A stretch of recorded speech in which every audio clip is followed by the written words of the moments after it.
আল্লাহ থাকলে কিচ্ছু লাগে না। আর যার আল্লাহ নাই, সারা দুনিয়া মিলেও তাকে সুখ দিতে পারবে না, তার কিছুই করতে পারবে না। এখন আসলে আমাদের সাথে আল্লাহ আছে কি না একটু নিজেরাই বুঝতে পারবো। আসলে আল্লাহ পাকের সাথে আমার সম্পর্ক কেমন, আল্লাহ বলে ডাকলে বা আল্লাহর কাছে দোয়া করলে কি আমার ভিতরে কোনো অনুভূতি আসে কিনা, রাসূল সাল্লাল্লাহু আলাইহি ওয়াসাল্লামের নাম আসলে আমার ভিতরে কোনো অনুভূতি আসে কিনা, বুঝবেন ইনশাআল্লাহ। এটা আপনারা আস্তে আস্তে বুঝে যাবেন। তাহলে নিজের তাজকিয়ার দিকে ফোকাস করেন। এবং তাজকিয়া অর্জন করার জন্য অবশ্যই সোহবত লাগে। যারা আত্মশুদ্ধিতে পরিপূর্ণ মানুষ, এই মানুষগুলোর সাথে পরামর্শ করে চলবেন। আর নিজের দিন পালন করেন, দিনটাকে আর বিভক্ত হতে দিবেন না। যারাই বিভক্তির দিকে নিয়ে যায় এদেরকে বয়কট করবেন, মিশবেনই না এদের সাথে। বরং আমি বলছি, বাংলাদেশে এমনিই তো শত শত দল হয়ে গেছে। এখন আপনি নিউট্রাল থাকবেন, নিজেকে বায়াসড করবেন না, নিউট্রাল থাকবেন। নিউট্রাল মানে নিরপেক্ষ। নিরপেক্ষ থেকে আপনি দেখবেন যে আসলে কার মধ্যে হকটা বেশি আছে। এরপর আপনার বুঝ অনুযায়ী কোরআন সুন্নাহর সাথে মিলিয়ে ওলামায়ে কেরামের পরামর্শে যেদিকে তারা আপনাকে হেদায়েতের পথে নিয়ে যাবেন সেই পথে আপনি চলেন। ইনশাআল্লাহ আপনি ঠিক পথে থাকবেন। এই জন্য আমি একা একা থাকতে নিষেধ করি। ওলামায়ে কেরামদের সাথে পরামর্শ করে চলবেন এবং ঐক্যবদ্ধ জীবনযাপন করবেন। ওলামায়ে কেরামের সোহবতে থাকবেন, হকপন্থী ওলামায়ে কেরাম। আর ভাই, প্রতিদিন যে সুন্নাহগুলো আছে এগুলো আমল করেন, নিজের উপর একটা সংশোধন নিয়ে আসেন। আল্লাহ পাক ততক্ষণ পর্যন্ত আমাদেরকে বিজয় দিবেন না যতক্ষণ না আমরা পরিপূর্ণ ইসলামে প্রবেশ করতেছি। আর পরিপূর্ণ ইসলাম মানে কি শুধু জুমার নামাজ পড়া, শুধু ঈদের নামাজ পড়া? আমাকে বলেন, আপনারা তো জানেন সবকিছু। পরিপূর্ণ ইসলাম মানে কি? 5 ওয়াক্ত নামাজ তো আপনাকে পড়তে হবে। আল্লাহ যদি তৌফিক দেন, সামর্থ্য দেন, তাহাজ্জুদও পড়তে হবে, চেষ্টা করতে হবে। নফল আমল বাড়াই দিতে হবে, জিকির আজগার তেলাওয়াত তাসবিহ তাহলিল বাড়াই দিতে হবে, আল্লাহর কাছে কান্নাকাটি বাড়াইতে হবে, ফিতনা থেকে দূরে আসার চেষ্টা করতে হবে, এই জগতের মোহ ছাড়তে হবে। যতটুকুতে আমার জীবন চলে যায় বাস এতটুকুতেই। আমি এইভাবেও বলতেছি আপনাদেরকে এখন সরাসরি, নিজেদের আপনজনদের মধ্যে, পরিবারের মধ্যে, বংশের মধ্যে কেউ যদি আপনাকে দিনের পথে চলতে বাধা প্রদান করে, ফিতনা সৃষ্টি করে, আপনি তার থেকেও নিজেকে সরে রাখবেন। দিন আপনার, জীবন আপনার, মানে দিন আমার, জীবন আমার, ইহকাল আমার, পরকাল আমার, জবাব আমার। আমার অন্য কারো দ্বারা প্রভাবিত হয়ে দিন নষ্ট করা যাবে না, যাবে? অনেক সময় হয় না, আমাদের বংশে, পরিবারে, কাছের অনেক মানুষ আপনাকে দিনের পথে চলার ক্ষেত্রে প্রতিবন্ধকতা সৃষ্টি করতেছে। আমি বলতেছি না ওদের সাথে আপনি সম্পর্ক নষ্ট করে দেন, কাট অফ হয়ে যান, এটা বলতেছি না। বলতেছি আপনি ইসলামিক দূরত্ব মেনটেন করেন, আপনি নিজেকে নিয়ে থাকেন, আপনি আল্লাহকে নিয়ে থাকেন। এক আল্লাহই আপনার জন্য যথেষ্ট, ইনশাআল্লাহ। কাউকে লাগবে না, ইনশাআল্লাহ। কেউ যদি না থাকে, এক আল্লাহই আপনার আমার জন্য যথেষ্ট। এটা কি বিশ্বাস করেন কিনা? এই আল্লাহ পাকই আমাদেরকে বাঁচিয়ে রাখছেন, আল্লাহ পাকের হাতেই আমাদের জীবন, আল্লাহ পাকই আমাদেরকে খাওয়ান। আল্লাহ থাকলে কিচ্ছু লাগে না। আর যার আল্লাহ নাই, সারা দুনিয়া মিলেও তাকে সুখ দিতে পারবে না, তার কিছুই করতে পারবে না। এখন আসলে আমাদের সাথে আল্লাহ আছে কি না একটু নিজেরাই বুঝতে পারবো। আসলে আল্লাহ পাকের সাথে আমার সম্পর্ক কেমন, আল্লাহ বলে ডাকলে বা আল্লাহর কাছে দোয়া করলে কি আমার ভিতরে কোনো অনুভূতি আসে কিনা, রাসূল সাল্লাল্লাহু আলাইহি ওয়াসাল্লামের নাম আসলে আমার ভিতরে কোনো অনুভূতি আসে কিনা, বুঝবেন ইনশাআল্লাহ। এটা আপনারা আস্তে আস্তে বুঝে যাবেন।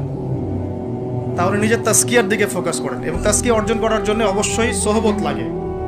যারা আত্মশুদ্ধিতে পরিপূর্ণ মানুষ, এই মানুষগুলোর সাথে পরামর্শ করে চলবেন।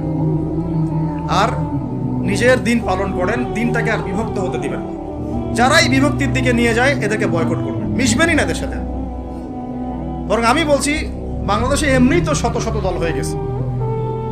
এখন আপনি নিউট্রাল থাকবেন, নিজেকে বায়াসড করবেন না, নিউট্রাল থাকবেন। নিউট্রাল মানে নিরপেক্ষ। নিরপেক্ষ থেকে আপনি দেখবেন যে আসলে কার মধ্যে হকটা বেশি আছে। এরপর আপনার বুঝ অনুযায়ী কোরআন সুন্নাহর সাথে মিলিয়ে ওলামায়ে কেরামের পরামর্শে যেদিকে তারা আপনাকে হেদায়েতের পথে নিয়ে যাবেন সেই পথে আপনি চলেন। ইনশাআল্লাহ আপনি ঠিক পথে থাকবেন। এই জন্য আমি একা একা থাকতে নিষেধ করি। ওলামায়ে কেরামদের সাথে পরামর্শ করে চলবেন এবং ঐক্যবদ্ধ জীবনযাপন করবেন। আর কিছু ভাইয়ের মধ্যে যদি খারাপ কিছু থাকে তাদেরকে একদম আন্ডার এস্টিমেট করে ধুয়ে রেখে দেওয়ার দরকার নেই। কারণ যার মধ্যে খারাপ কিছু আছে ওর মধ্যে ভালোও কিছু আছে। খোলা মনে ভালোগুলো নিয়ে নেবেন, খারাপগুলো আপনি ছেড়ে দিবেন। এখন বলতে পারে আপনি কিভাবে বুঝবেন ভালো কোনটা খারাপ কোনটা? নিজে পড়বেন, নিজে জ্ঞান অর্জন করবেন, আল্লাহ পাক বিবেক দিয়েছেন, বোঝার চেষ্টা করবেন এবং আলেমদের সাথে পরামর্শ করবেন। ব্যাস, আল্লাহ পাক এরপরে আপনাকে যে পথে নিয়ে যাবেন ইনশাআল্লাহ সেই পথে আপনি চলবেন। উম্মার বিভক্তি বাড়াবেন না। এরপরে যখন অর্থনীতির মধ্যে ঢুকবেন, ব্যবসা বাণিজ্য, রিজিক, চাকরি বাকরি, জান চলে গেলেও হারাম খাবেন না ইনশাআল্লাহ। আল্লাহ পাক তৌফিক দান করুন, আপনাকে তৌফিক দেখ, আমাকেও তৌফিক দান করুন। কারণ আমরা সবাই হারাম খাচ্ছি, অ্যাভেলেবল, আমি নিজেও ফিল করি। হারাম না খেলে আমাদের দোয়া কবুল হইতো, দোয়া যে কবুল হচ্ছে না বোঝেন। কাবা ঘরে দোয়া হচ্ছে বিগত প্রায় 40-50 বছর থেকে, আল্লাহ ফিলিস্তিনকে মুক্ত করে দাও, মুসলিম ভাইদেরকে সাহায্য করো, নুসরা নাজিল করো। আপনি দোয়ার কি বরকত দেখতে পারতেছেন? দোয়ার কি ইম্প্যাক্ট পড়তেছে? রিজিক হারাম, রিজিক অনেক সময় হারাম হয়ে যাচ্ছে আমাদের। এমনকি হজের মতো মৌসুমে, উমরার মতো মৌসুমে আমরা যে গোশতগুলো খাচ্ছি বাইরে, যেগুলা, এগুলো যে কতটুকু আল্লাহর নামে জবাই করছে আল্লাহ ভালো জানে। ভাবতে হবে তো, এগুলা পারতেছি না। আমি সত্যি বলতেছি যে আমরা হালাল খাইতেও পারতেছি না। মনে হয় চেষ্টা করতে হবে 100% হালালের উপর থাকার জন্য। যদি আল্লাহর নামে জবাই না করা হয় সেটা কি হালাল হবে? যদি আমার টাকার মধ্যে সুদ থাকে হালাল হবে? যদি আমার টাকার মধ্যে ঘুষ থাকে হালাল হবে? বাংলাদেশের লক্ষ লক্ষ মানুষ নামাজ পড়ে মসজিদে, ঘুষখোর। বাংলাদেশের লক্ষ লক্ষ না, কোটি কোটি মানুষ মসজিদে নামাজ পড়ে, মুসল্লি সুদখোর। অনেক মসজিদ কমিটি আছে সুদখোর। ভাই আমার কথা বলতে কোনো ভয়ে কাজ করে না, আর আমি কারো পরোয়া করি না, সত্য কথা বলতে, এক আল্লাহ ছাড়া। বাংলাদেশে লক্ষ লক্ষ মানুষ আছে মসজিদে নামাজ পড়ে সুদখোর, ঘুষখোর, দুর্নীতিবাজ, করাপ্টেড। আমাদের কথা বলছি, দাড়ি টুপিওয়ালা মানুষ, আমরা বহু দাড়ি টুপিওয়ালা মানুষ আছি, সমাজে চলাফেরা করি, আমাদের রিজিক ঠিক নাই, হারাম খাচ্ছি। দোয়া কবুল হবে? আল্লাহ পাক আমাদেরকে হারাম থেকে বাঁচান, হারাম থেকে বাঁচান। এরপর পরিবার যখন গঠন করতে যাবেন, ভুল করে পরিবারে অনইসলামিক কোনো মতাদর্শকে স্থান দিবেন না। পরিবারের বউ বাচ্চা যেন পর্দা করে, খেয়াল রাখতে হবে। বিয়ে শাদী করার সময় খেয়াল রাখতে হবে কোন মেয়েটাকে বিয়ে করছে।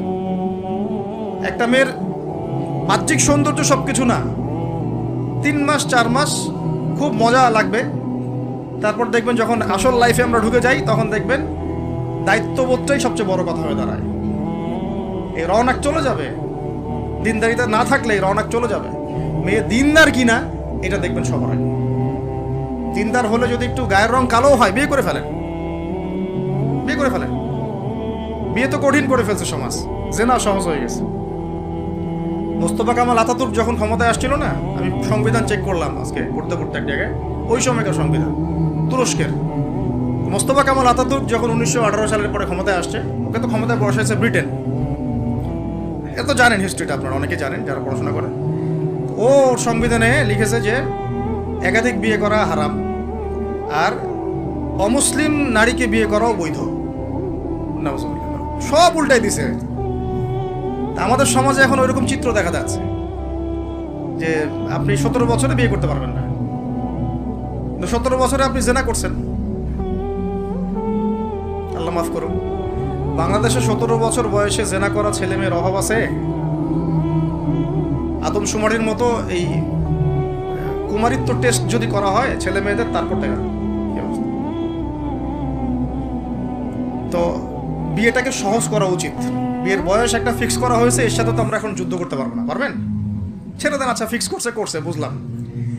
এখন ওই বয়সটা হয়ে গেলেই আপনার সন্তানের বিয়ের ব্যবস্থা করে ফেলেন এবং এটাকে সহজ করে দেন, এত জটিল করেন না, সহজ করে দেন যাতে করে ওরা জিনা থেকে বেঁচে থাকতে পারে। ভাই বিশ্বাস করেন, বহু দাড়ি টুপিওয়ালা মানুষ, এলেমওয়ালা মানুষ এইসব মিম্বরে দাঁড়ায় হক কথা বলতে পারে না জেনার কারণে।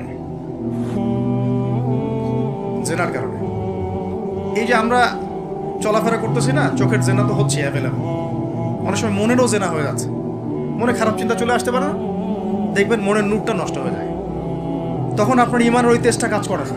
খেয়াল করে দেখবেন, যখন মনের মধ্যে এই নূরটা নষ্ট হয়ে যায়, কিছু একটা নগ্ন মেয়েকে দেখে ফেলছেন বা একটা মেয়েকে দেখে আপনার অ্যাট্রাকশন তৈরি হয়ে গেছে, হতে পারে, আমরা তো ফেরেশতা না, হতেই পারে। তখন দেখবেন মনের মধ্যে নূরটা নষ্ট হয়ে যায়। ওই সময় আপনি কিন্তু এই ইমানের এই জাজবাটা শো করতে পারবেন। তখন নবী সাল্লাল্লাহু আলাইহি ওয়াসাল্লাম বলেছেন, তখন যদি বাসায় স্ত্রী থাকে তোমরা স্ত্রীর কাছে চলে যাবা, নিজের প্রয়োজন মিটাই নিবা, তাহলে এই শয়তানি মন থেকে চলে যাবে। এখন তো বিয়ে করিনি, এটা মিটাবে কিভাবে? অনলাইনে ঢুকলেই দেখবেন আপনি নগ্নতা। এই ছেলে পেলে আমাদের সাথে যারা ঢাকায় থাকে এরা যাতে আরও জানে কি আছে ওখানে, কি হয়। ছেলে নাই আর মেয়ে নাই, মেয়ে আর মেয়ে নাই, ও নিজে ছেলে। একটা মেয়ের যে চরিত্র খারাপ এটা বোঝার জন্য এতটুকু যথেষ্ট যে ও মোটর সাইকেলের পিছনে বসছে কিভাবে এটা দেখবেন।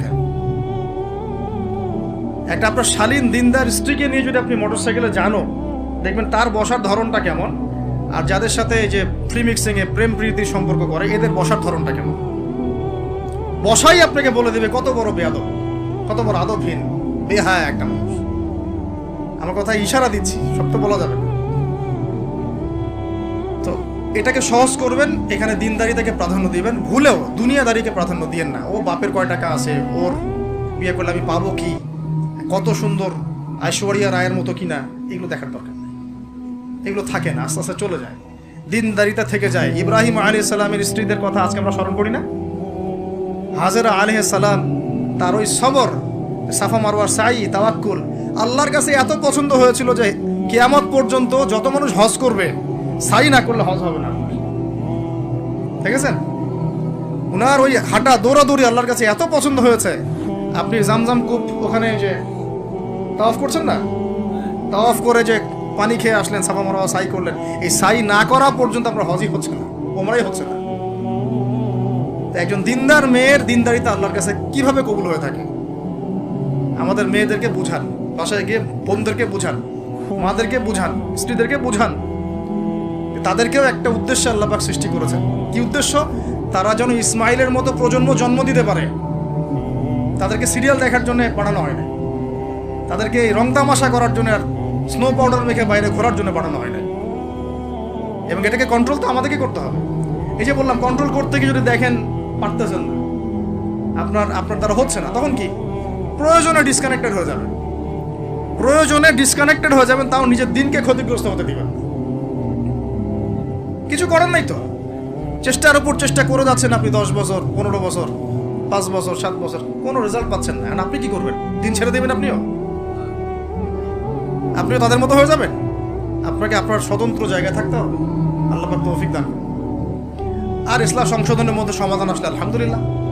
এরপরে বাচ্চা কাচ্চা যেগুলো হবে, এগুলো পয়েন্ট মনে রাখবেন, পড়াশোনা থেকে নিয়ে এই পর্যন্ত বাচ্চা কাচ্চা যেগুলো হবে, এক একটা বাচ্চাকে আগামী দিনের যোদ্ধা হিসেবে গড়ে তুলবে।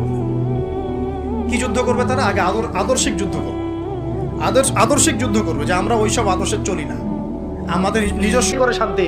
এই শান্তির নাম ইসলাম না। ইসলাম মানে হচ্ছে আল্লাহর বিধানের সামনে মাথা নত করে শান্তি। বুঝতে পারছে? এমন একটা এক্সাম্পল নেন, ইব্রাহিম আলাইহিস সালামকে বলা হচ্ছিল সন্তান আর স্ত্রীকে রেখে আসো মক্কায়, ওখানে কোনো মানুষ নাই, পানি নাই, প্রাণীও নাই, আপনি কি রাখতেন? ইব্রাহিম আলাইহিস সালাম কোনো প্রশ্ন করেছিলেন? কেন রাখবো, কেন রাখবো? আমার বাচ্চা তো বাঁচবে না, আমার মেয়ে, আমার স্ত্রী তো বাঁচবে না, কি খাবে, কি পড়বে? আল্লাহর বিধান আসছে, আসলামতু লিরাব্বিল আলামিন, মেনে নিলাম, সামি'না ওয়া আতা'না, শুনলাম মানলাম, শুনলাম মানলাম, শুনলাম মানলাম, ইসলাম। শুনলাম মানলাম, এর নাম কি? ইসলাম। সন্তানের বয়স যখন একটু বড় হয়েছে, ফালাম্মা বালাগা মা'আহু সা'য়া ক্বালা ইয়া বুনাইয়া ইন্নী আরা ফিল মানামি আন্নী আযবাহু। সন্তান একটু বড় হয়েছে, আল্লাহ পাক বললেন জবাহ করো। সন্তানকে কি করো? জবাহ করো। বাবা গিয়ে সন্তানকে জিজ্ঞাসা করছিলেন যে আল্লাহ আমাকে আদেশ করেছেন, আমি স্বপ্নে দেখেছি, নবীদের স্বপ্ন তো ওহী, তো আল্লাহর আদেশ এটা যে আমি তোমাকে জবাহ করছি, ফানজুর মাযা তারা, তোমার রায় কি, তোমার কি রায় আমাকে বলো। সন্তান বলছে ইয়া আবাতি ফাআল মা তু'মার, হে আমার বাবা, আল্লাহ যা আদেশ করেছেন তাই করেন আপনি। সাতাজিদুনি ইনশাআল্লাহু মিনাস সাবিরিন, ইনশাআল্লাহ আপনি আমাকে সবরকারী পাবেন, ইনশাআল্লাহ আপনি আমাকে সবরকারী পাবেন। ইব্রাহিম আলাইহিস সালাম তো প্রশ্ন করেননি আল্লাহ পাককে, আল্লাহ আমার বাচ্চাকে কেন জবাহ করতে হবে, মাসুম বাচ্চা। ইসমাঈল আলাইহিস সালামও তো প্রশ্ন করেন নাই, আব্বা এটা কি ধরনের অমানবিক সিদ্ধান্ত, আমার বয়সটা এত কম, আমাকে কেন জবাহ করতে হবে? কোনো যুক্তি নাই, কোনো বিজ্ঞান নাই, কোনো দর্শন নাই। আসলামতু লিরাব্বিল আলামিন, সামি'না ওয়া আতা'না। যে হাজরা আলাইহিস সালামকে রেখে যাওয়া হচ্ছে, তিনি জিজ্ঞাসা করছিলেন যে আপনি কি আল্লাহর আদেশে রেখে যাচ্ছেন আমাকে? ইব্রাহিম আলাইহিস সালাম বললেন হ্যাঁ। তিনি বললেন ঠিক আছে, তাহলে আল্লাহ আমাকে দেখাশোনা করবেন। ঈমান, তাওয়াক্কুল, ইসলাম। এমনকি যখন সন্তান আর বাবা, সন্তানকে বাবা মানে শুইয়ে দিয়েছেন জবাহ করার জন্য, ওইখানেও আল্লাহ পাক ইসলাম শব্দ প্রয়োগ করেছেন, ফালাম্মা আসলামা ওয়া তাল্লাহু লিল জাবিন। যখন তারা দুজন আত্মসমর্পণ করলো এবং সন্তানকে উপর করে শুইয়ে দিল, তখন আল্লাহ পাক বলেছেন ফানাদাইনাহু ইয়া ইব্রাহিম, তখন আমরা ডাকলাম, হে ইব্রাহিম, কদ সাদ্দাকতা রুইয়া, তুমি তোমার স্বপ্নকে সত্যায়ন করেছো। ইন্না কাযালিকা নাজজিল মুহসিনিন, তাই না? এবং এভাবেই আমি মুহসিনদেরকে মানে সাফল্য দিয়ে থাকি বা প্রতিদান দিয়ে থাকি। কথা হলো, এখান থেকে ইসলামের কি ডেফিনেশন শিখলাম? এই ঘটনাগুলো থেকে আমাদের নাম মুসলিম হলো কোত্থেকে? মিল্লাতে আবিকুম ইব্রাহিম হুয়া সাম্মাকুমুল মুসলিমিন। তোমরা হচ্ছে মিল্লাতে আবিকুম ইব্রাহিম, তোমাদের বাবা হচ্ছে ইব্রাহিম আলাইহিস সালাম, জাতির পিতা। সেখান থেকে তিনি তোমাদেরকে নাম দিয়েছেন কি? মুসলিম। ইসলাম এই শব্দটা আসলো কোত্থেকে? তাদের থেকেই। এই যে আপনি হজ দেখছেন, আরাফাত, হজ, মিনা, মুজদালিফা, জামজাম, সাই, কাবাঘর, মাকাম ইব্রাহিম, সব তাদের স্মৃতি, সব ওই পরিবারের স্মৃতি। ওটাই দরুদে পড়ছেন আপনি, আল্লাহুম্মা সাল্লি আলা মুহাম্মদ ওয়া আলা আলি মুহাম্মদ কামা সাল্লাইতা আলা ইব্রাহিম ওয়া আলা আলি ইব্রাহিম ইন্নাকা হামিদুম মাজিদ। ঠিক মিরাজের রাতে নবী সাল্লাল্লাহু আলাইহি ওয়াসাল্লাম বলেছিলেন যে আমি একজনকে দেখলাম যার চেহারা হুবহু আমার মতো। আমি জিজ্ঞাসা করলাম, ইয়া জিবরিল, উনি কে? তখন আমাকে বলা হলো তিনি হচ্ছেন আপনাদের নবীগণের পিতা ইব্রাহিম আলাইহিস সালাম। আর ইসমাইল আলাইহিস সালামের বংশধরের মধ্যে, ইসমাইল আলাইহিস সালামের বংশধরের মধ্যে একজন ব্যক্তির নাম ছিল আদনান। তার থেকে আস্তে আস্তে আসছে বনু হাশিম, কোরাইশ থেকে বনু হাশিম। এই বনু হাশিম থেকে মুহাম্মদ সাল্লাল্লাহু আলাইহি ওয়াসাল্লামের জন্ম, তিনিও বনু ইসমাইল। এই যে ইসলাম এবং শেষ নবী মুহাম্মদ সাল্লাল্লাহু আলাইহি ওয়াসাল্লামের কাছে কোরআন এবং সুন্নাহ আসা, ওহী আসা, এখানে আপনাদেরকে আমাদেরকে বুঝতে হবে ইসলামের ডেফিনেশনটা কি আসবে। বিনা শর্তে, বিনা বাক্য ব্যয়ে আল্লাহ পাকের হুকুমের সামনে মাথা নত করার নাম ইসলাম। কিছু কিছু বিষয়ে আপনার বুঝে আসতেও পারে, আমার বুঝে আসতেও পারে, কিছু বিষয় নাও আসতে পারে, কিছু সায়েন্টিফিক্যালি প্রুভড হতেও পারে, কিছু বিষয় নাও হতে পারে, কিছু আপনার যুক্তি বিজ্ঞান দর্শনে ধরবে, কিছু নাও ধরতে পারে। যখনই আল্লাহর বিধান আসবে, সামি'না ওয়া আতা'না, এর নাম ইসলাম, এর নামই ইসলাম। আর এখন আমরা প্রশ্ন করি, নামাজ কেন পড়তে হবে? যাকাত কেন দিতে হবে? আল্লাহ কি গরিবদেরকে খাওয়াইতে পারে না? যাকাত আমাকে কেন দেওয়া লাগবে? নাউযুবিল্লাহি মিন যালিক। পর্দা কেন করতে হবে? এই যুগে মেয়েরা এইভাবে ঢেকে ঢেকে রাখবো? আল্লাহর আইন কেন বাস্তবায়ন করতে হবে? চোরের হাত কাটা যায় এই যুগে? এত বড়, এটা তো অমানবিক। এগুলো আমরা প্রশ্ন করি। এখন আমরা আমাদের ক্ষুদ্র মস্তিষ্কের বুদ্ধি দিয়ে ইসলামকে জাজ করার চেষ্টা করি, এবং এর মধ্য দিয়ে আমরা সকালে ইমানদার থাকি, কেউ কেউ বিকালে কাফের হয়ে যায়, কেউ সন্ধ্যায় ইমানদার থাকে, সকালে কাফের হয়ে যায়। টকশোর টেবিলে, পেপারে, পত্রিকায়, মিডিয়ায়, সব জায়গায় এগুলো চলছে।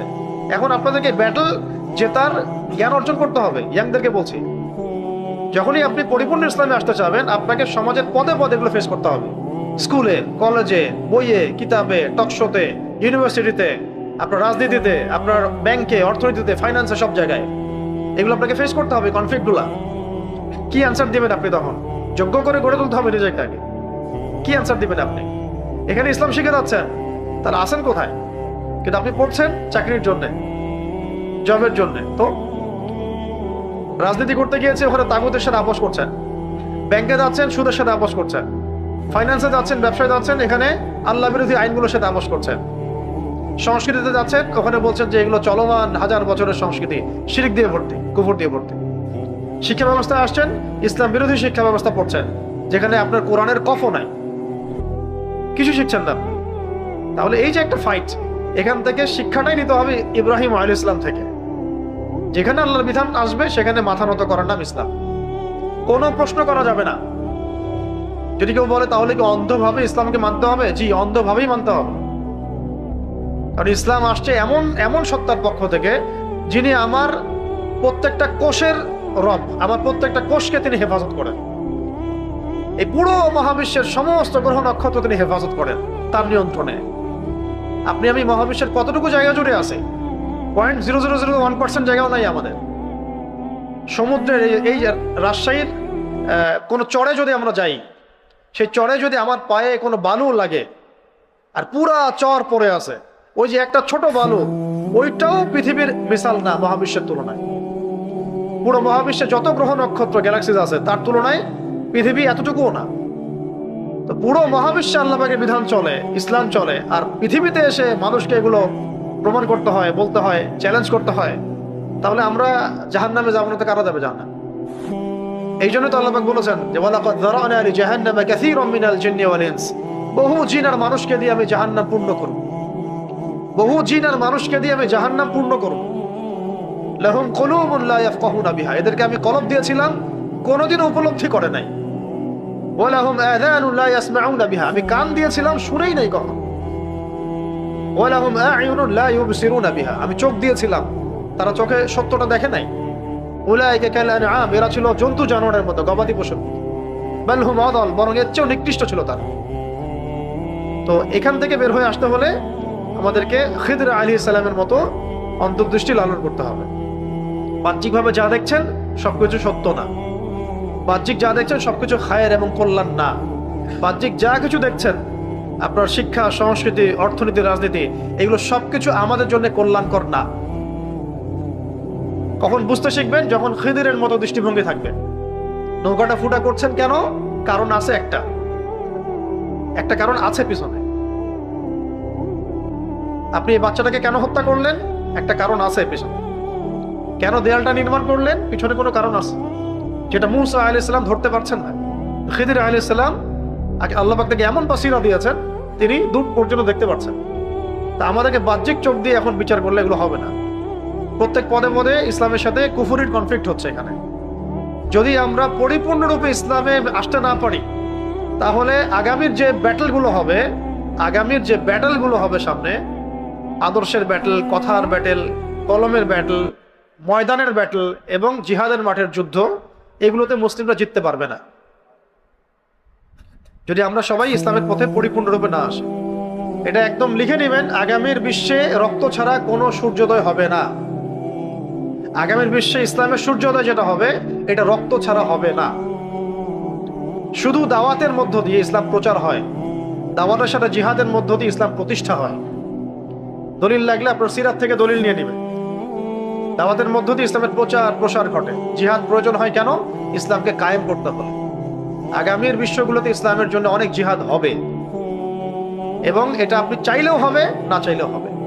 আপনি সুশীল থাকতে চাইলেও হবে, না থাকতে চাইলেও হবে। আপনি করতে চাবেন না, কাফেররা চাপাই দিবে আপনার উপরে। আর আপনি খুব ভালো মানুষ সেজে থাকলে আস্তে আস্তে একটা একটা করে ধরবে, একটা একটা করে শেষ করবে। আমি অনেক ভিতরে চলে যাচ্ছি। আপাতত আমরা চেষ্টা করি পরিপূর্ণ মুসলিম হওয়ার জন্য। আর ইসলাম এর ডেফিনেশনটা পশ্চিমাদের থেকে শিখবো না, শিখবো কোরআন হাদিস থেকে, ইব্রাহিম আলাইহিস সালাম থেকে। যা আসবে চোখের সামনে কোরআন সুন্নাহ মানতে হবে। এখন বলতে পারেন একসাথে তো ভাই সব মানতে পারবো না, কোনো সমস্যা নাই। অন্তত আগে আকীদা লালন করেন যে আমাকে মানতে হবে এবং আমি মানতে চাই। আল্লাহ, আমি যেভাবে নামাজ পড়ছি এইভাবে আমি অর্থনীতি ঠিক করতে চাই, আমি হালাল খাইতে চাই, আমি হালাল অর্থনীতি চাই, হালাল সামাজিকভাবে চলতে চাই, আমি আপনার বিধান অনুযায়ী পলিটিক্স করতে চাই। এটা আগে আকীদা পোষণ তো করেন, আল্লাহ পাক তারপরে রাস্তা খুলে দিবে। চাপ যদি আগে থেকে আকীদাই পোষণ না করেন যে আমি এগুলো চাই না, ইসলামে এগুলো নাই, ইসলামে আবার কিসের অর্থনীতি, কিসের রাজনীতি, কিসের ফিলোসফি, কিসের সংস্কৃতি, কিসের শিক্ষা ব্যবস্থা? ইসলাম থাকবে খালি মসজিদে, নামাজ, রোজা, হজ, যাকাত। এই যদি আকীদা হয় তাহলে এটা এই ব্যক্তি কাফের। যে ব্যক্তি ইসলামকে আংশিক মনে করে সে ব্যক্তি কাফের। যে ব্যক্তি মনে করে ইসলাম আংশিক, পরিপূর্ণ না, সে ব্যক্তি কাফের, স্পষ্ট কাফের, কুফরের মধ্যে আছে। আল্লাহ পাক স্পষ্ট বলেছেন, আল ইয়াউমা আকমালতু লাকুম দীনাকুম, দ্বীনকে আমি কামেল করে দিয়েছি। ওয়া আতমামতু আলাইকুম নি'মাতি ওয়া রাদিতু লাকুমুল ইসলাম দীনান। এই আয়াতকে অস্বীকার করলে কাফের হয়ে যাবে। আফাহুকমুল জাহিলিয়াতি ইয়াবগুন, অন্য হুকুমকে আল্লাহ পাক জাহিলিয়াত বলেছেন। অন্য হুকুমগুলো, আল্লাহ পাকের বিধান বাদ দিয়ে অন্য হুকুমগুলোকে জাহিলিয়াত বলেছেন। আবার এক জায়গায় তাগুতও বলেছেন। আল্লাহু ওয়ালিয়ুল্লাযীনা আমানু ইউখরিজুহুম মিনাজ যুলুমাতি ইলান নূর। আল্লাহ পাক মুমিনদের ওয়ালি, তিনি তাদেরকে অন্ধকার থেকে আলোর দিকে নিয়ে আসেন। ওয়াল্লাযীনা কাফারু, আর যারা কুফরি করে, আউলিয়াহুমুত তাগুত, এদের আউলিয়া হচ্ছে তাগুত। ইউখরিজুনাহুম মিনান নূরি ইলা যুলুমাত, আল্লাহ পাক এদেরকে আলো থেকে অন্ধকারে নিয়ে আসেন। উলাইকা আসহাবুন নার, এরা জাহান্নামের অধিবাসী, হুম ফিহা খালিদুন। যাও, অনেক দূরে চলে গেলাম, এখন আসেন। মাথা ঘুরতেছে নাকি? আচ্ছা, যেটা বলছিলাম, আমরা কি করব? এই 10 দিন কাজে লাগাবো, ঠিক আছে? আগে তওবা, নামাজ, নফল নামাজ, এই তো বলেছে, এবং পরিপূর্ণরূপে ইসলামে প্রবেশ করার চেষ্টা করা। পরিপূর্ণরূপে ইসলামে প্রবেশ করার চেষ্টা করা। তাহলে ইসলাম মানে আজকে থেকে আমরা কি শিখলাম? ইসলাম মানে হচ্ছে সব কিছু মিলাই খিচুড়ি পাকানো শান্তি, নাকি? তাহলে ইসলাম মানে কি? ইসলাম মানে এক কথায় আল্লাহ পাকের সমস্ত হুকুম আহকামের সামনে অবনত চিত্তে মাথা নত করার নাম ইসলাম, এবং এর মধ্য দিয়ে শান্তি হাসিল করা, এর মধ্য দিয়ে শান্তি হাসিল করা। এখন আসেন যে আর কি করব এই সময়টুকুর মধ্যে? আমরা বেশি বেশি কোরআন তেলাওয়াত করবো ইনশাআল্লাহ। সময় অনেক লেট হয়ে গেছে, তো আমি তাড়াতাড়ি করছি। এরপরে আমরা যেটা করব, বেশি বেশি কোরআন তেলাওয়াত করব। এটা নিয়ে আমি তো সামনে কিছু কথা বলেছি যে ভাই কোরআন তেলাওয়াত করা শিখতেই হবে, আমরা শিখতে পারি না, এটা আমাদের ব্যর্থতা। স্পষ্ট হাদিস আছে সহিহ মুসলিম শরীফে যে ইন্নাল্লাহ তাআলা ইয়ারফাউ বিহাযাল কিতাবি আকওয়ামান, আল্লাহ পাক বহু কওমকে এই কোরআনের দ্বারা সম্মানিত করেন, ওয়া ইয়াদউ বিহিল আখারিন, এবং বহু কওমকে আল্লাহ পাক এই কোরআনের মানে কোরআন না মানার কারণে অসম্মানিত করেন। বাস, এটা হুজ্জাতুন লাকা ওয়া আলাইক। কোরআন হয় কাল কিয়ামতের মাঠে আমার পক্ষে সাক্ষী দিবে, না হলে বিপক্ষে সাক্ষী দিবে। আমাদের নবীজিকে জিজ্ঞাসা করা হবে আপনার কওমের এই হালত কেন হয়েছিল? তিনি উত্তর দিবেন ওয়াকাল রাসূল ইন্না কওমি ইত্তাখাযু হাযাল কুরআন মাহজুরা, আল্লাহ আমার কওম কোরআন থেকে হিজরত। তারপর অনলাইন আছে, অনলাইনে সময় দিতে হবে, ফেসবুক আছে, ইউটিউব আছে। আচ্ছা, ওদিকে যাচ্ছি না, অন্য টপিকে কথা বলবো। মূল কথা হচ্ছে আপনার জেনারেল লাইন আমরা যারা পড়ছি, এই যে 80% মানুষ, আপনারা আমরা হাই স্কুলে কোরআন শিখতে পারলেন না, ইসলামিক বেসিক জ্ঞান শিখতে পারলেন না, টিচাররাও পারলেন না। এবার ইউনিভার্সিটিতে যান, হাজার হাজার ইউনিভার্সিটি, কলেজ, অনার্স, মাস্টার্স। পরিসংখ্যান আপনারা ভালো জানবেন, গুগল থেকে দেখেন কতগুলো, এখানে কত স্টুডেন্ট পড়ে খেয়াল করে দেখেন। এই স্টুডেন্টদের ম্যাক্সিমাম কোরআন তেলাওয়াত করতে পারে না। আমি চ্যালেঞ্জ করতেছি, পারবে না। এই প্রতিষ্ঠানগুলোতে যারা পড়ান সেই টিচাররাও পারেন না, সূরা ফাতিহা পড়তে পারেন না। তারপরে আরো উপরে যান, এই ব্যবস্থাটা যারা প্রণয়ন করেছেন, শিক্ষা মন্ত্রণালয়ের মানুষদেরকে বসান, তাদেরকে বলেন স্যার একটু কোরআন তেলাওয়াতে সূরা ফাতিহাটা পড়ে শুনুন, পারবে না। যদি পড়েও সূরা ফাতিহাতেই 5-10টা ভুল হবে। আর যদি পারে তাকে বাহবা দিতে হবে, তার বাবা নিশ্চয়ই তাকে কোনো বক্তব্যে পড়িয়েছে। এবার এমপি সাহেবদেরকে ধরি, কাউকে তো বাদ দিব না। এমপি, মন্ত্রী, পার্লামেন্ট সদস্য সবাইকে এক জায়গায় বসান, কিচ্ছু করতে হবে না। বিল পাস পড়ে, জুলাই সনদগুলা পড়ে, দেশের বাজেট পড়ে, আপনারা কি কোরআন তেলাওয়াত করতে পারেন? সূরা ফাতিহা ম্যাক্সিমাম পারবে না, আমি চ্যালেঞ্জ করব, ম্যাক্সিমাম না। আপনারা এদেশের মানুষকে আল্লাহর আইন দ্বারা শাসন করবেন কখনো? কোশ্চেন কেন করবেন? যে কিতাবের ব্যাপারে আপনাদের কোনো মহব্বত নাই, যেগুলো আপনারা কখনো পড়েন না, জানেন না, তিলাওয়াত করছেন না মানে কি? তিলাওয়াত করছেন না মানে আপনি অর্থ কখনো ঘেটেও দেখেন না। অর্থ যদি না জানেন, আপনি জানবেন না আল্লাহ পাক কি বলেছেন কোরআনের মধ্যে। তারপরে আসবে আদেশ মানা, নিষেধ বর্জনের বিষয়, তারপরে আসবে এটা হুকুমগুলো বাস্তবায়নের বিষয়গুলো। এখন মূল কথা হচ্ছে, যদি আমরা কোরআনকে সময় না দেই, পড়াশোনা ঠিক মতো না করি, তাহলে আপনি আবেগ দিয়ে বাংলাদেশের মতো জায়গায় ইসলামী শরিয়া ইমারা বিধান কায়েম করতে পারবেন না। As simple as that. তো মূল কথা হচ্ছে ভাই, যে আমরা যে একটু আগে আলোচনা করছিলাম যে আমাদের সময় শর্ট, সময় লিমিটেড, তার মধ্যে শৈশবকাল তো এমনি নষ্ট হয়ে যাচ্ছে, যৌবনকালে এসে আমরা এইসব গোলক ধাঁধার মধ্যে ঘুরপাক খাচ্ছি। তারপরে এর পরের বয়সে যান, 40 থেকে 60 বছরও যদি যান, শেষের 5-10 বছর তো আমরা চলতে পারবো না। রোগ ব্যাধি, বালা মুসিবত, অনেক কিছুই হবে। শেষের 5 বছর বাদ দেন, থাকলো বাকি এতটুকু বয়স। এইটুকু সময়ের মধ্যে আল্লাহ রাব্বুল আলামিন চেয়েছিলেন, সূরা জারিয়াতে 56 নম্বর আয়াত অনুযায়ী, ওয়া মা খালাকতুল জিন্না ওয়াল ইনসা ইল্লা লিয়াবুদুন, আল্লাহ পাক বলেছেন যে আমি জিন আর মানব জাতিকে শুধু আমার ইবাদত করার জন্য সৃষ্টি করেছি। মানে এইটুকু সময়ের মধ্যে আল্লাহ পাক চেয়েছিলেন যেন আমরা আল্লাহ পাকের ইবাদত করি। সূরা জারিয়াতের কত নাম্বার? 56। এইটুক সময়ে 60-70 বছর সময় দিয়ে আল্লাহ পাক আমাদের কাছে কি চেয়েছেন? আমরা যেন আল্লাহ পাকের ইবাদত করি, আমরা যেন আল্লাহ পাকের ইবাদত করি। ওয়া মা খালাকতুল জিন্না ওয়াল ইনসা ইল্লা লিয়াবুদুন, আমি শুধুমাত্র আমার ইবাদত করার জন্যই এই জিন আর মানব জাতিকে সৃষ্টি করেছি। এখন এই 60-70 বছরের হিসাব তো দেখালাম যে শুরুটা এভাবে হচ্ছে, শেষটা এভাবে হচ্ছে। মাঝখানে কয়দিন যে আমরা নিয়মিত 5 ওয়াক্ত নামাজ পড়ছি, রোজা রাখছি, যাকাত দিচ্ছি, সৎ কাজে আদেশ করছি, অসৎ কাজে নিষেধ করছি, দিন কায়েমের কোনো ফিকির করছি, দিনের দাওয়াতের কাজ করছি, এগুলো তো নিজেরাই ক্যালকুলেট করতে পারবো।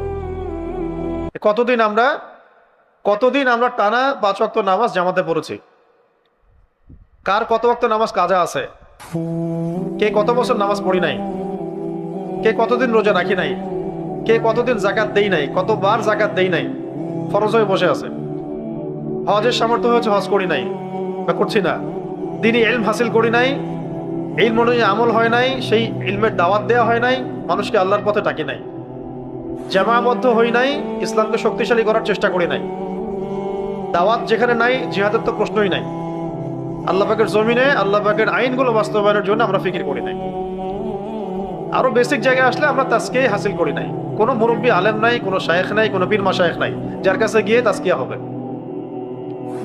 তো এই যে না বাচক প্রশ্ন, নেগেটিভ যে পয়েন্টগুলো এত বেশি, সেই নেগেটিভ পয়েন্টগুলো একদিনের হালাকা দিয়ে, একটা মাহফিল দিয়ে, একটা আবেগ দিয়ে, হ্যাঁ মানে রাশ অফ ব্লাড দিয়ে কখনোই ফুলফিল হবে না।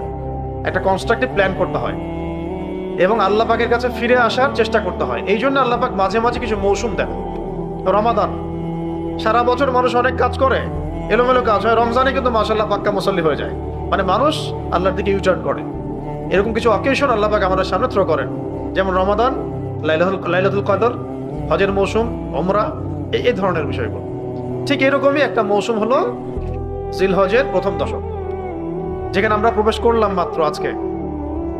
এবং নবী সাল্লাল্লাহু আলাইহি ওয়াসাল্লাম বলে দিলেন, এই 10 দিনের নেক আমল চাইতে কোনো নেক আমল আল্লাহ পাকের কাছে প্রিয় না, এমনকি আল্লাহর পথে জিহাদও না। তবে সেই ব্যক্তির কথা ভিন্ন যে জানমাল নিয়ে বের হয়ে গেছে, শহীদ হয়ে গেছে, আর ফিরে আসে নাই। শাহাদাতের মর্যাদা হলো সরাসরি জান্নাতুল ফিরদাউস। তবে শহীদদেরও আত্মা ঝুলে থাকবে যদি সে ঋণগ্রস্ত হয়। আর আমরা তো হাজার হাজার লাখ লাখ কোটি কোটি টাকা ব্যাংক থেকে লোন নিয়ে বসে আছি দিব্যি, নাকে তেল দিয়ে ঘুমাচ্ছি আর। অথচ নবী সাল্লাল্লাহু আলাইহি ওয়াসাল্লামের জামানাতেই একজন সাহাবীর ইন্তেকালের সময় নবী সাল্লাল্লাহু আলাইহি ওয়াসাল্লাম বলেছিলেন, ঋণ আছে কিনা? হ্যাঁ, ঋণ আছে, তোমরা জানাজা পড়ে নাও, তোমরা তার জানাজা পড়ে নাও। পরে একজন সাহাবী বললেন যে আমি তার ঋণ শোধ করবো ইয়া রাসূলুল্লাহ। তখন তিনি গিয়ে জানাজার নামাজ পড়লেন।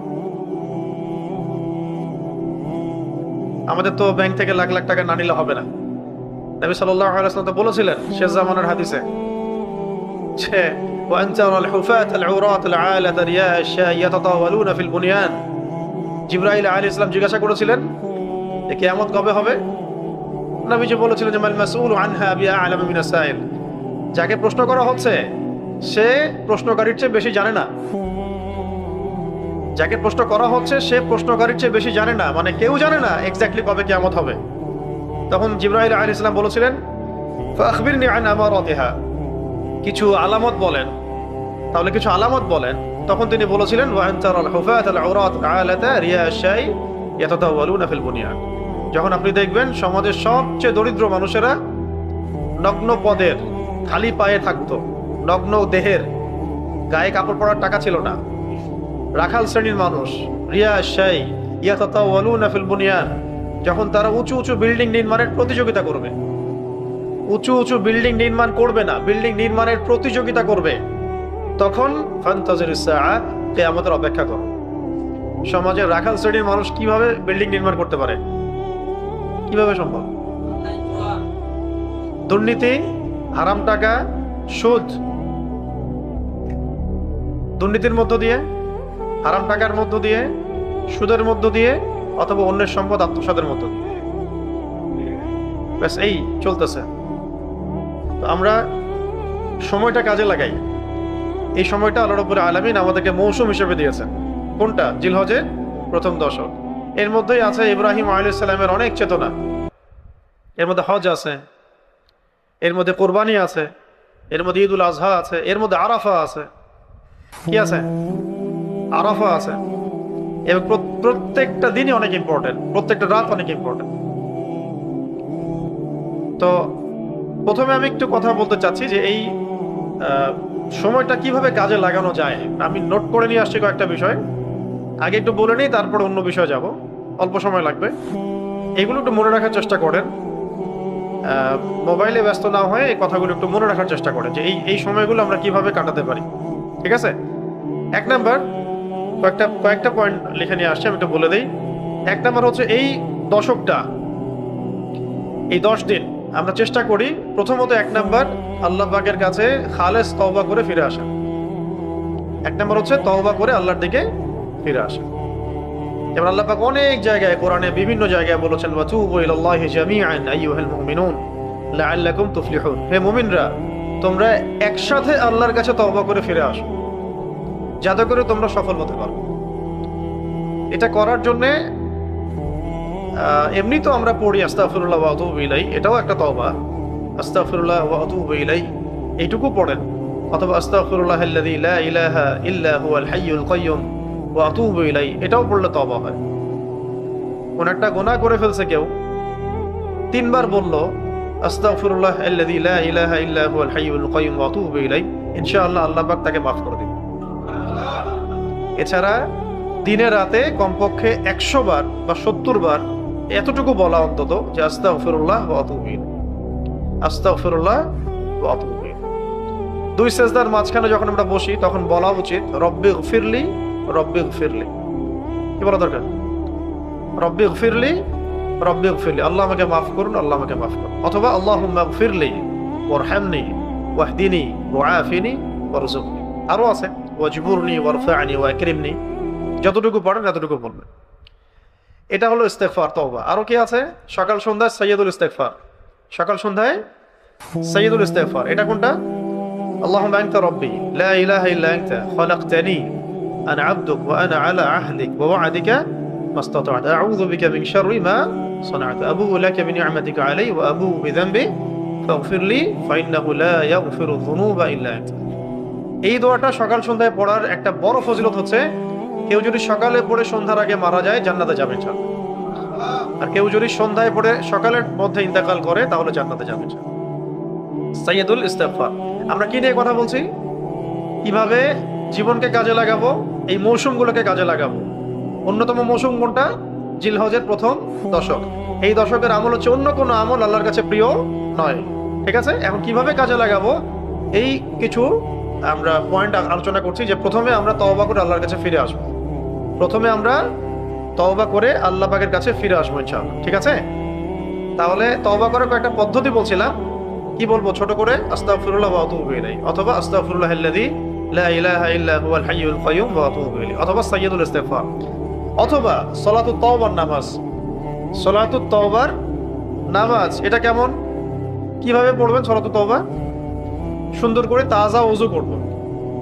তাজা মানে ফ্রেশ, একটা পরিপূর্ণ ওযু করব, পরিপূর্ণ ওযু করার পরে ভালো হয় নীরবে পড়া, লোকচক্ষুর আড়ালে পড়া, যেখানে আল্লাহ ছাড়া আপনাকে কেউ দেখছে না। ঠিক আছে? রাত্রেবেলা পড়লে ভালো, শেষ রাত্রে, পরে এই সময় দোয়া বেশি কবুল হয়। তো ওযু করে নীরবে 2 রাকাত নামাজ পড়ে আল্লাহ পাকের কাছে নিজের জীবনের সমস্ত গুনাহের জন্য তওবা করা। একদম আরবি দিয়ে বলতে হবে জরুরি না, বাংলা দিয়ে আপনি বলতে পারেন আল্লাহ পাকের কাছে যে আল্লাহ আমি আমার জীবনে এই অন্যায় করেছি, গুনাহ করেছি, যা আমার মনে পড়ছে, যা মনে পড়ছে না, আল্লাহ সব কিছু মাফ করে দাও। এক কথা শেষ। আরবি পারলে বলবেন আল্লাহুম্মা গফিরলি মা কদ্দামতু ওয়া মা আখখারতু ওয়া মা আসরারতু ওয়া মা আ'লানতু ওয়া মা আনতা আ'লামু বিহি মিন্নি আনতাল মুকদ্দিম ওয়া আনতাল মুআখখির ওয়া আনতা আলা কুল্লি শাইইন কাদির। এটা বলতে পারেন। অথবা আল্লাহুম্মা গফিরলি যামবি কুল্লাহু দিক্কাহু ওয়া জিল্লাহু আউওয়ালাহু ওয়া আখিরাহু সিররাহু ওয়া আলানিয়াতাহু। অর্থ হলো আল্লাহ আপনি আমার জানা অজানা, ছোট বড়, প্রকাশ্য অপ্রকাশ্য সব গুনাহ মাফ করে দেন। ঠিক আছে?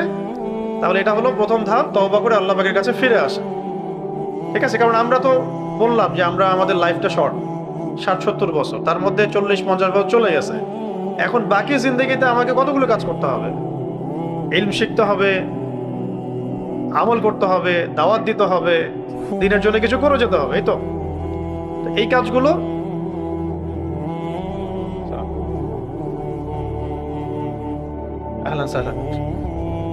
এই কাজগুলো করার জন্য প্রথমত তওবা করা উচিত। আল্লাহ পাক সবাইকে তৌফিক দান করেন। আরেকটা বিষয় আছে যে অনেকে মনে করি যে মুখে পড়লেই কি তওবা হয়ে যাবে। উত্তর হলো যে মুখে পড়লে তো তওবা হচ্ছে, কিন্তু মন থেকে তওবা করার জন্য একটা শর্ত। একটা হলো আগামীতে কখনো এরকম পাপ করব না, এমন একটা মনোভাব মনের মধ্যে পাকাপোক্ত করা এবং আল্লাহ পাকের কাছে ওয়াদা করা যে আল্লাহ আমি জীবনে ইনশাআল্লাহ এরকম কোনো পাপ আর করবো না। আর যদি তারপরেও হয়ে যায়, আবার 2 রাকাত নামাজ পড়বেন, আবার তওবা করবেন। যতবার পাপ হবে ততবার এই কাজটা করবেন। এটাকে পাপ করার লাইসেন্স মনে করবেন না, বরং আল্লাহ পাকের রহমতের প্রশস্ততা মনে করবেন। এটা পাপ করার লাইসেন্স দেওয়া হচ্ছে না, এ গুনাহ করবো আর তওবা করবো এইভাবে। আল্লাহ পাকের রহমতের প্রশস্ততা আছে। ভুল হয়েছে বান্দার, আবার তওবা করেছে, আবার ভুল হয়েছে, আবার তওবা করেছে। ঠিক আছে? যেমন একটা চমৎকার একটা হাদিস আছে, 2 বন্ধু ছিল।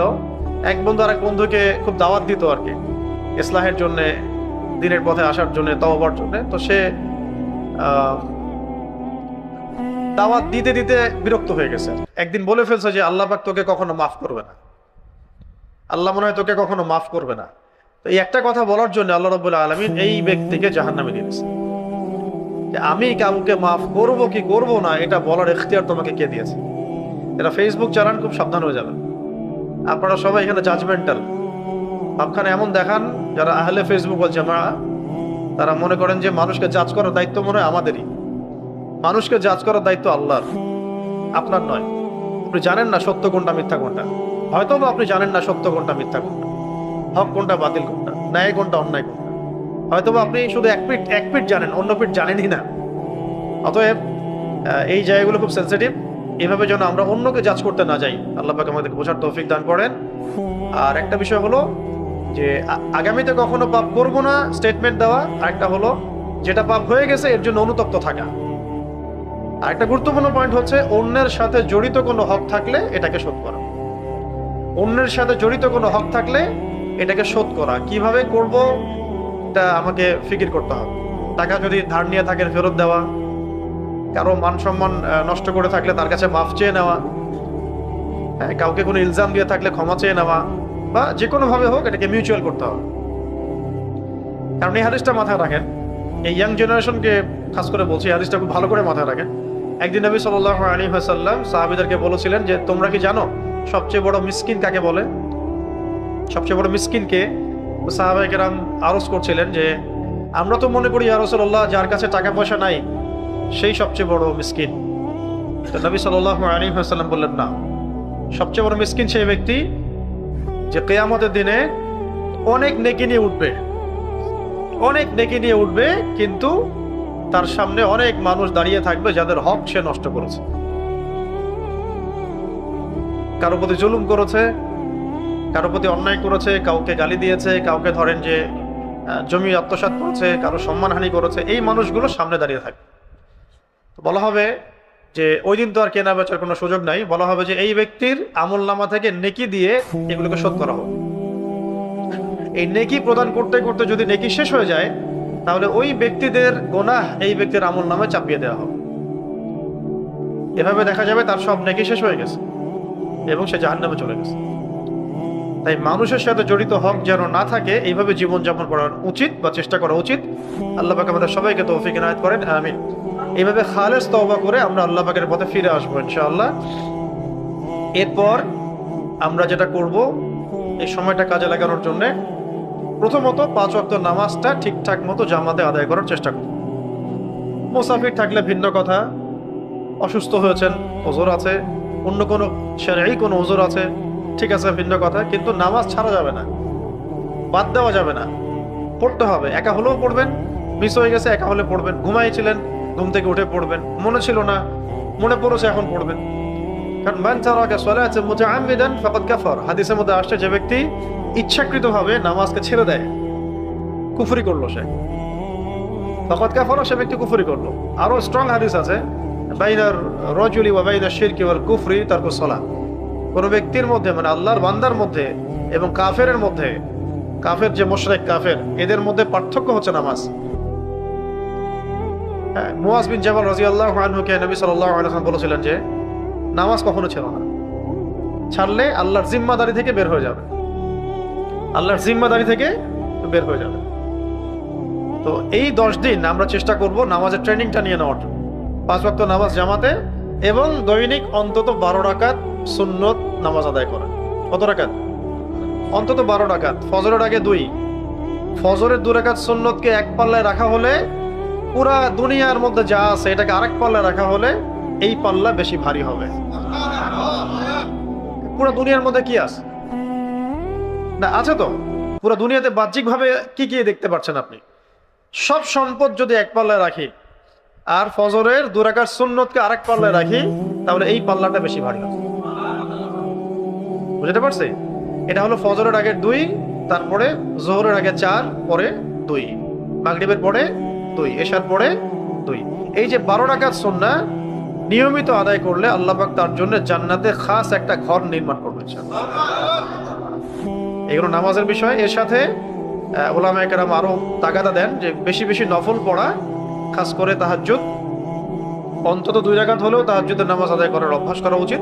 অন্তত কয় রাকাত? 2 রাকাত হলেও তাহাজ্জুদের নামাজের অভ্যাস করা উচিত। এই সময় দোয়া কবুল হয়। আল্লাহ রাব্বুল আলামিন এই সময় প্রথম আসমানে নেমে আসেন।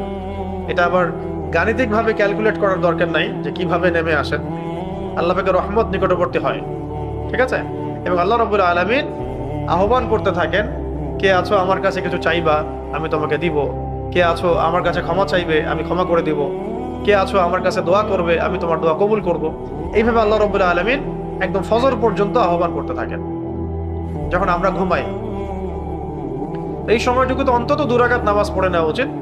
আর যদি বেতের নামাজ আপনি না পড়ে থাকেন, তাহলে শেষে গিয়ে বেতের নামাজ পড়লে একটা সুন্নত আদায় হবে। কারণ নবী সাল্লাল্লাহু আলাইহি ওয়াসাল্লাম বেতের সালাতটাকে শেষ রাত্রে পড়তেন। আর যারা তালেবে ইলম আমাদের মতো, তারা প্রথম রাত্রে পড়াই ভালো, কারণ ঘুমায় গেলে পরে আবার বেতর মিস হয়ে যাবে, ঠিক আছে? তো এই কারণে তাহাজ্জুদের ওয়াক্তটাকে গুরুত্ব দেওয়া, ওই সময় নফল নামাজ পড়ার চেষ্টা করা। এর সাথে সালাতুদ দুহা, ইশরাক এবং সালাতুদ দুহা। ইশরাকের নামাজের ব্যাপক ফজিলত আছে। কেউ যদি ফজরের নামাজ জামাতে আদায় করে এবং আদায় করার পরে বসে থাকে, বসে বসে তাসবিহ তাহলিল করতে থাকে, তাসবিহ তাহলিল, জিকির আজগার, কুরআন তেলাওয়াত এগুলো করছে, সূর্য উঠে গেল, সূর্য ওঠার পরে সে 2 রাকাত নামাজ পড়লো, সে একটা কবুল হজ, একটা কবুল ওমরার নেকি পাবে। এবং এই কথাটা নবী সাল্লাল্লাহু আলাইহি ওয়াসাল্লাম 3 বার বলেছেন, একটা কবুল হজ, একটা কবুল ওমরা, একটা কবুল হজ, একটা কবুল ওমরা। তো আমরা অনেকে হজ করতে যেতে পারবো না এই বছর, কিন্তু আপনি আমি চাইলে প্রতিদিন সকালে একবার করে হজের নেকি পেতে পারি। এটা যদি নিয়মিত করতে না পারে, অন্তত সপ্তাহে 1 দিন, অন্তত মাসে 1 দিন চেষ্টা করা উচিত না? এই 10 দিনে আল্লাহ পাক আমাদেরকে করার তৌফিক দান করেন, আমিন। এটা হলো সলাতুল ইশরাক। এটা কিসের সালাত? আর দুহা সালাত বলা হচ্ছে একটু ডিলে করে পড়া, মানে ধরেন এখন কয়টায় উঠে সূর্য? 6:30টার আগেই উঠে 7টা থেকে 10টার মধ্যে যে সময়টুকু আছে, এর মধ্যে 2 রাকাত নামাজ পড়লেই আপনার চাষ্টের নামাজ বা দুহার নামাজ আদায় হয়ে গেছে। ওই 2 রাকাত নামাজের আরো ফজিলত আছে। সেটা হলো যে আমাদের শরীরের মধ্যে রাসূল বলেছেন সাল্লাল্লাহু আলাইহি ওয়াসাল্লাম 360টা জোড়া আছে। কয়টা? এই প্রত্যেকটা জোড়ার উপরে একটা করে সদকা করা মানে অবধারিত হয়ে যায় প্রত্যেক দিন। কেউ যদি এই দুহার 2 রাকাত নামাজ আদায় করে, সালাতুদ দুহার, তার সে এই 360টা সদকার নেকি পেয়ে যাবে, মাত্র 2 রাকাত। আর যদি আপনি 4 রাকাত নামাজ পড়েন দিনের শুরুতে, মানে 2 রাকাতের সাথে আরো 2 রাকাত অ্যাড করলেন, তাহলে এই দিন শেষ হওয়ার আগেই আপনার যে চাওয়া আল্লাহ পাকের কাছে এটা পূরণ হয়ে যাবে ইনশাআল্লাহ। এর সাথে আমি নিজে থেকে একটা আমল জুড়ে দিচ্ছি, এটা আমি বহু বড় বড় ওলামায়ে কেরামদের কিতাবে পড়েছি। এই আমলটা কোনো বুজুর্গানে দিন মিস করতেন না। এখন আমি যেটা বলতে যাচ্ছি, এটা আমাদের আকাবিরগণ, আসলাফগণ কেউই ছাড়তেন না। সেটা হলো সকালবেলা ফজরের পরে সূরা ইয়াসিন তেলাওয়াত করা। কোনটা? সূরা ইয়াসিন তেলাওয়াত করা, কারণ এটা একটা মাশহুর আমল, প্রতিষ্ঠিত আমল। সূরা ইয়াসিন হাজত পূরণের সূরা। সূরা ইয়াসিন পড়ে আপনি যে কোনো হাজতের জন্য দোয়া করলে আল্লাহ পাক সেটা কবুল করে দেন ইনশাআল্লাহ। শর্ত আছে, রিজিক হালাল হতে হবে। রিজিক কি হতে হবে? আর আমরা খাই সুদ, আমরা খাই ঘুষ, আমরা খাই দুর্নীতি করি, আমরা মানুষের টাকা মেরে খাই, এদিকে আমরা আবার মেসওয়াকও করতেছি, সূরা ইয়াসিনও পড়তেছি। মানে নামাজে, মানে মসজিদে আমরা পাক্কা মুসল্লি, মসজিদ থেকে বের হই পাক্কা সুদখোর। তা এরকম হলে তো মুশকিল। মসজিদেও যেমন পাক্কা মুসল্লি, ব্যবসায়িক জীবনে, অর্থনৈতিক জীবনে গিয়েও পাক্কা মুসলিম থাকতে হবে। আচ্ছা, এখানে কথা একটা চলে আসলো, বলে দেই ইসলামটা কি। ইসলাম হচ্ছে ইব্রাহিম আলাইহিস সালাম থেকে শিখবেন। ইয ক্বালা লাহু রাব্বুহু আসলিম, যখনই আল্লাহ পাক তাকে বলতেন আত্মসমর্পণ কর, কি করো, আত্মসমর্পণ কর। ক্বাল, তিনি বলতেন আসলামতু লিরাব্বিল আলামিন, আমি জগৎ সমূহের রবের সামনে কি করলাম, আত্মসমর্পণ করলাম। ইসলাম মানে শান্তি। হ্যাঁ, শান্তি। কখন শান্তি? আত্মসমর্পণের মধ্য দিয়ে শান্তি। ইসলাম মানে আল্লাহর বিধানের সামনে, আল্লাহ এবং তার রাসূলের সামনে আত্মসমর্পণের মধ্য দিয়ে শান্তি হাসিল করা। শুধু ওই শান্তি না যে সব ধর্ম মিলে শান্তি, ধর্ম যার যার উৎসব সবার, ঠিক আছে, খুব শান্তি হচ্ছে, এগুলো শান্তি না। কাফেরদের সাথে একদম অন্তরঙ্গ সম্পর্ক রেখে শান্তি, ভারতের সাথে বন্ধুত্ব রেখে শান্তি, ইসরায়েলের সাথে বন্ধুত্ব রেখে শান্তি, আমেরিকার সাথে, আমেরিকার দালালি